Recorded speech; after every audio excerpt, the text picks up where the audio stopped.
কথা শোনার পর অন্তত হ্যাঁ না উত্তর দেওয়া উচিত। আসসালামু আলাইকুম রহমতুল্লাহি ওয়া বারাকাতুহু। সুপ্রিয় দর্শক, হযরত থানবী রহমতুল্লাহ আলাইহির নিকট একটি চিরকুট বের করল এক লোকে। তিনি তাতে তাবিজ লিখে দিয়ে ব্যবহার পদ্ধতি বলে দিলেন। লোকটি ব্যবহার প্রণালী শোনার পর কোনো সাড়া দিল না।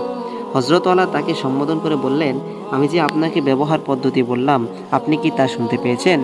বলল, শুনেছি। তিনি বললেন, তাহলে হ্যাঁ না কোনো উত্তর দিলেন না কেন? অন্তত এতটুকু তো বলতে পারতেন, খুব ভালো। ভদ্রলোক বলল, আমি কানে একটু কম শুনি। হযরত থানবী রহমতুল্লাহ আলাই পুনরায় প্রশ্ন করলেন, আপনি তো একটু আগেই বললেন ব্যবহার প্রণালী শুনেছি, তাহলে সে মন্তব্য কি না শুনেই করেছিলেন? প্রথমেই বলা দরকার ছিল আমি কানে কম শুনি। উত্তর দিন, আপনি কি আমার কথা শুনতে পাননি? বলল, সামান্য কিছু শুনেছি।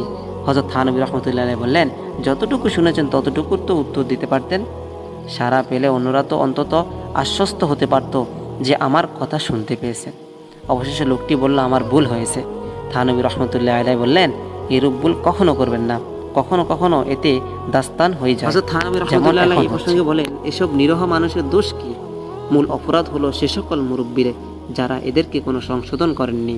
এ কথা শুনে লোকটি বলল, আজ থেকে আপনি আমার পীর, আপনার যা মনে চায় আমাকে বলুন, আপনার কথা কে খারাপ মনে করবে? এই কথা শুনে হযরত থানবী রহমতুল্লাহ আলাই বললেন, হে আল্লাহর বান্দা,